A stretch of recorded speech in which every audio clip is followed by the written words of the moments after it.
I think it's tough to describe CNI.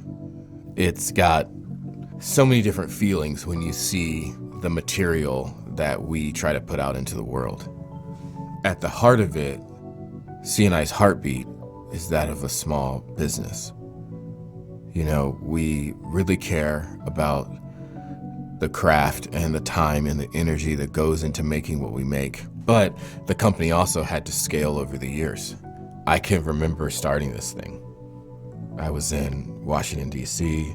I was in my apartment, and in the second bedroom of that is where I wanted to do something. I wanted to build a new brand. And I was really young at the time. I was 22, 23 years old, not knowing anything that I should be doing or how to run a business, and I never could imagine that it would grow to the point that it is now. I remember telling people that, the studio will always be in my house. Like wherever I live, I'll just have a computer and that's what I will call the studio, and I'll do that. I remember transitioning from DC to Florida, and opening up, like the first office was a small, 500 square foot, think dental office. It was nothing. From there, we outgrew that in 6 months, and then we moved to 1,000 kind of square foot place off Commercial and Dixie, and we thought we were invincible at that point. That's where I met Brandon, and he's been on this journey with me for 13 years or something now. And from that studio, we moved to another place in Fort Lauderdale, then New York, and then LA, and London. I mean, just a lot started to grow, and this thing scaled. So it really had me thinking for a while, like who we wanted to be. Are we gonna be this small company? Are we gonna go corporate and be this corporate giant?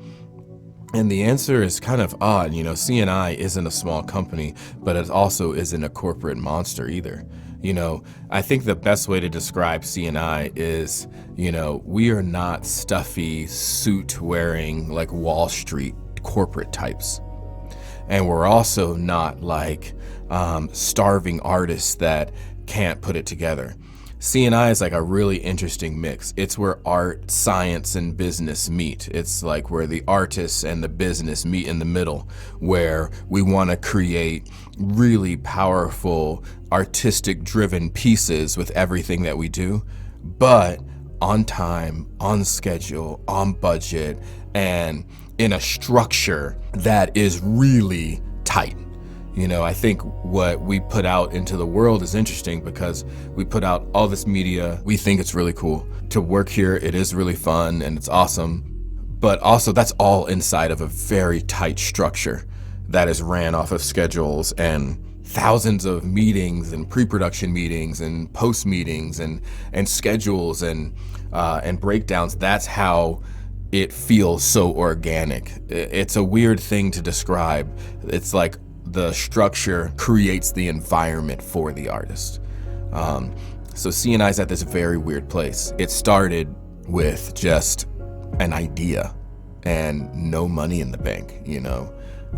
I went full time with CNI when I had $33 in my bank account and my daughter was 3 weeks old. There's no investors. There's no rich parents. It just became this thing that had to be done.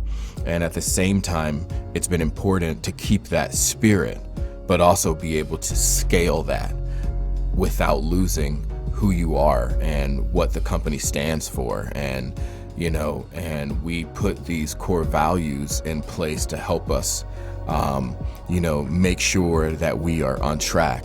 But the business is scaling and it's moving and it's growing at a very rapid rate, and that's exciting. But it's really important for us to remember where we came from, who we are, and keep that small business feel, even though this is not a small business. And that also allows us to work with so many different types of people. We get to work with a range of different clients. When you have the balance of art, business, and tech, it allows us to shift so beautifully. And we get to end up very well organized, structured business, but have an incredible amount of artistic freedom.